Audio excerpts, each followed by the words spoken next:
సంచాలక్ అస్సలు దారుణమైనటువంటి ఘోరైన పర్సన్. అట్లాంటి టైంలో స్టాప్ చెప్పినావు, మళ్ళీ స్టార్ట్ చెప్పలేవు. ఆ రోహిత్ అనేటువంటి ప్లేస్లో నేనుంటే మాత్రం ఇప్పటి వరకు ఏడ్చుకుంటూనే కూర్చుంటున్నాను. అర్రే ఈమె స్టాప్ చెప్పినామా స్టార్ట్ చేయలేదు, అసలు నా బాక్సుల నుంచి 2 ఆయనేమో అవతలకు తీసుకున్నాడు, వాళ్ళకేమో విక్టరీ ఇచ్చేసినారు, నా కార్డు పోయింది, నాది ఇదేంద్ర కోస బాబు అని నేను మస్తు ఏడ్చేదాన్ని, అంత పిసపిసాయేదాన్ని. సేమ్ ఇదే నేను మొత్తుకున్న లాస్ట్ వీడియోలో.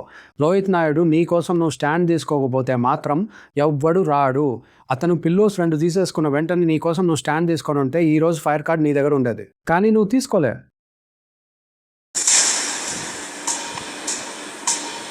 మీరు ఏదైతే చెప్తున్నారో దట్ సంచాలక్ డెసిషన్ వాస్ రాంగ్ అని చెప్పేసి ఒక పర్సన్ ఏదైతే స్టార్ట్ చేశారో నీకు అది నచ్చట్లేదు, ఏది ఫిజికల్ అవ్వడం అనేది నీకు నచ్చట్లేదు, అప్పుడు నువ్వు స్టార్ట్ చేయకూడదు కదా. నెక్స్ట్ మిస్టేక్ లో స్టార్ట్ చేయకపోయినా Rohit was defending himself like this నా ఇలా పెట్టాడు, హ్యాండ్స్ ఇలా పెట్టాడు, ఇలా పెట్టి he was doing like this.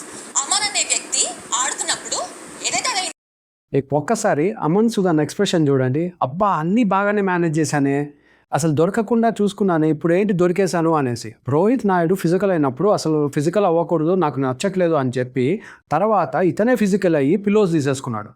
అదే తను అపూర్వ చెప్తుంది,